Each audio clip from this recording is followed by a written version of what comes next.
tu. Wow, okay.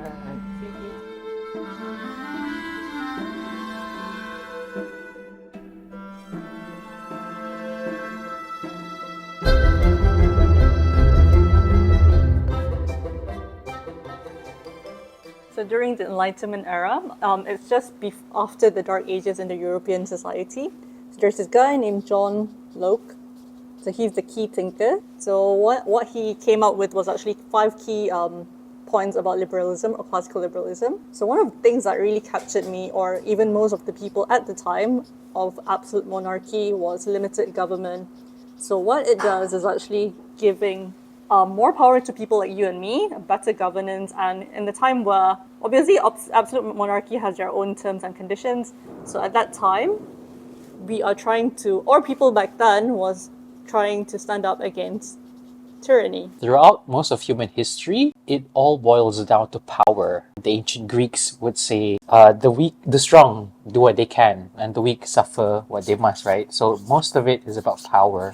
The idea of liberalism comes in, whereby it kind of goes towards point of consent, meaning that the laws that govern us and the people that govern us should only do so because we consent to it. It stems from the idea of the sanctity of the human being. You cannot do unto me without my saying so. That was the context back then, and I think today the ideals of liberalism, at the very heart of it, it means that individuals have a choice about how their lives should be determined. They shouldn't be subject to coercion from those in power or from anyone else. That's why the ideals of liberalism has survived until today, and liberal democracies as a form of governance or form of government is not something that's so strange anymore today, although I think in some parts of the world we were having some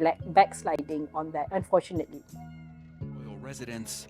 Tens of thousands of protesters gathered Saturday to demand reforms to the country's government and the monarchy itself. As thousands of protesters gathered outside Parliament and across the country, security forces used tear gas and water cannons to disperse protesters. They converged on the centre of Kuala Lumpur in the tens of thousands, calling for the resignation of Prime Minister Najib Razak.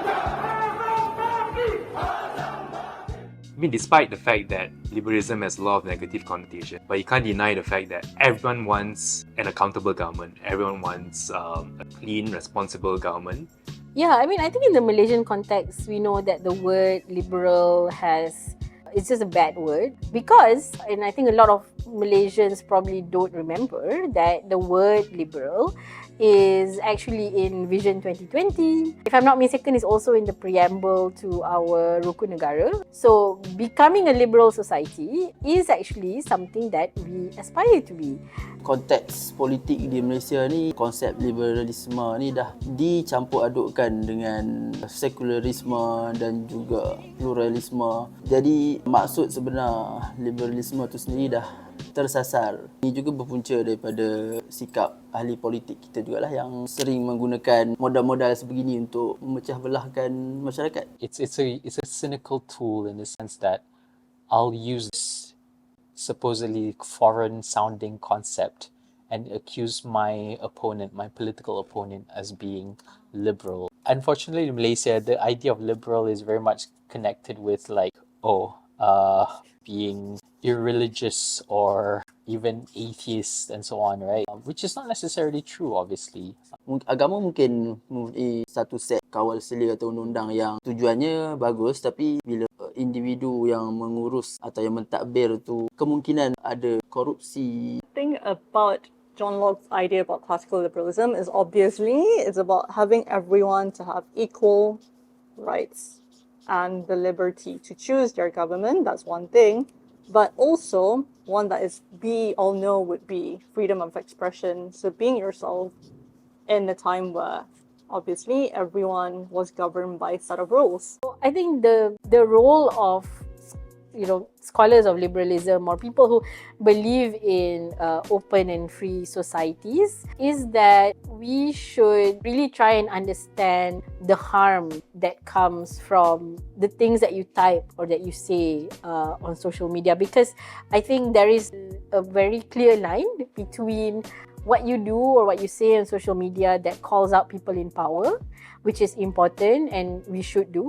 And there's a difference between that and going after vulnerable communities who cannot fight back. Malaysia sendiri tak ada undang-undang yang spesifik berkenaan pelarian. Keduanya masih ada pandangan yang mendiskriminasikan pelarian. Maksudnya pelarian ni dilihat dari lensa agama semata-mata ataupun warna kulit semata-mata. Jadi pelarian daripada Palestin atau Syria contohnya dialu-alukan, manakala pelarian Rohingya hanya disebabkan warna kulit dianggap kelas kedua. Stereotip inilah yang perlu dilawan. You say that you support Palestinian, that you disagree with Zionist murdering and committing genocide, and yet we're perfectly fine not helping Rohingyan refugees who come here escaping genocide in their own country.